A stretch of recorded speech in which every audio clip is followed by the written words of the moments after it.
السلام علیکم سامعین کرام، آپ سماعت فرما رہے ہیں دو پل فلک میڈیا کے ساتھ۔ کہانی کا سلسلہ جاری و ساری ہے، ایک بہادر کی کہانی، قسط نمبر 14 آپ حضرات کی خدمت میں پیش ہے۔ وہ جانباز سپاہی آگے بیان کرتا ہے کہ جب فرشتے نے مجھے یہ بات بتائی کہ تم نے اپنی مزدوری دنیا میں ہی لے لی تو فرشتے کی بات سن کر میں گمسم ہو گیا۔ فرشتے نے پوچھا، کیا یہ حقیقت نہیں ہے؟ میں نے جواب دیا، بالکل آپ نے صحیح فرمایا، آپ صحیح فرما رہے ہیں، حقیقت یہی ہے۔ میں ایسا ہی کچھ سوچ رہا تھا، میں نے اپنی مزدوری وہیں لے لی، میں نے بہت غلط کام کیا۔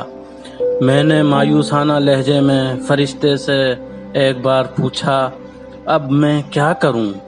میرے پاس تو کچھ بھی نہیں رہا۔ فرشتے نے جواب دیا، بہت سے لوگ اپنے بہت سے کام خدا کے لیے انجام دیتے ہیں، لیکن اپنے اخلاص اور خلوص کو آخر تک باقی رکھنا کمال ہے۔ بعض لوگ اپنے خلوص کو بھی دنیا میں ہی برباد کر ڈالتے ہیں۔ میں عجیب مصیبت میں گرفتار تھا، میرے سارے اعمال میری آنکھوں کے سامنے مٹ رہے تھے۔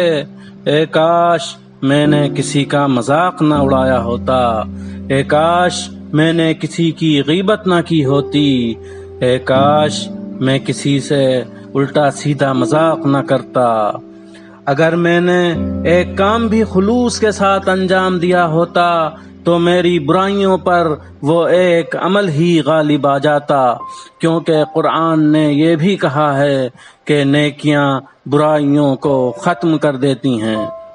میں بہت سخت منزل سے گزر رہا تھا، میرا ایک ایک سیکنڈ، اللہ اکبر، اتنا سخت عذاب، اللہ اب میں کیا کروں؟ اسی طرح حساب کتاب چلتا رہا۔ جوانی کا ایک دن سامنے آیا۔ یہ دن سن 1380 شمسی یعنی 2011 کے درمیان والے دنوں میں سے ایک دن تھا۔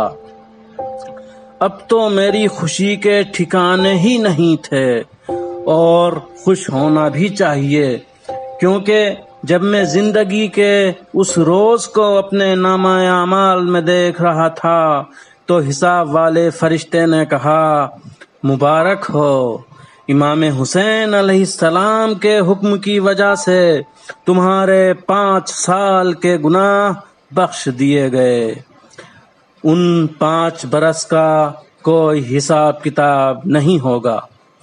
مجھے خوشی کے ساتھ بے انتہا تعجب بھی ہو رہا تھا۔ اسی تعجب کی وجہ سے میں نے فرشتے سے سوال کیا، میں سمجھ نہیں پا رہا ہوں، ایسا کیوں؟ میرے گناہ معاف کیسے ممکن ہے؟ فرشتے نے جواب دیا، اس بات کا مطلب یہ ہے کہ ان 5 برسوں کی تمہاری ساری نیکیاں باقی رہیں گی۔ اوہو، اب تو میرے قدم زمین پر نہیں تھے۔ اگر اس وقت آپ لوگ بھی میرے ساتھ ہوتے تو میری خوشی کا احساس کرتے کہ میں کتنا خوش تھا۔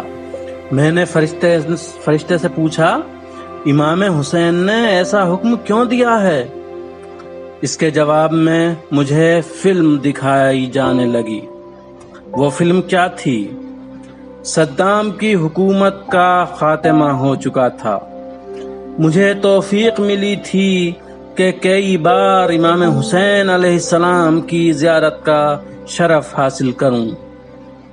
میرے ایک سفر میں قافلے کے لوگوں میں سے ایک انسان گونگا اور بہرا تھا۔ قافلہ سالار نے مجھ سے پوچھا کہ کیا تم زیارتوں میں اس بوڑھے انسان کی مدد کر سکتے ہو؟ میں بھی دوسرے لوگوں کی طرح یہی چاہتا تھا کہ اکیلا جا کر مولا سے راز و نیاز کروں، لیکن میں نے اپنے دل پر جبر کا پتھر رکھ کے قبول کر لیا کہ میں اس بوڑھے کا ساتھ دینے کو تیار ہوں، میں خیال رکھوں گا۔ یہ کام اس سے کہیں زیادہ سخت تھا جتنا میں نے سوچ رکھا تھا۔ اس بوڑھے انسان کے ہوش و حواس بھی ساتھ نہیں دے رہے تھے۔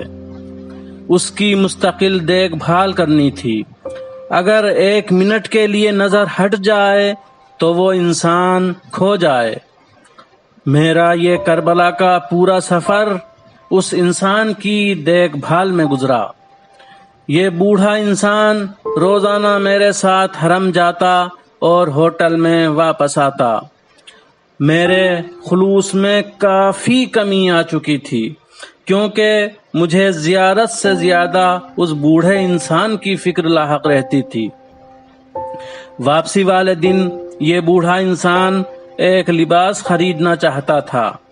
دکاندار سمجھ گیا کہ یہ گراہک کم سنتا ہے، تو اس نے اس لباس کی قیمت کئی گنا زیادہ بتائی۔ میں نے آگے بڑھ کر کہا، یہ کیا کہہ رہے ہو؟ یہ مولا کا زائر ہے، اسے کیوں لوٹنا چاہتے ہو؟ اس لباس کی قیمت بہت کم ہے، تم اتنی زیادہ قیمت کیوں بتا رہے ہو؟ اب اتنا ہونے کے بعد لباس کیسے خریدا گیا یا نہیں خریدا گیا، ملاحظہ کیجئے اگلی قسط میں۔ داستان جاری ہے۔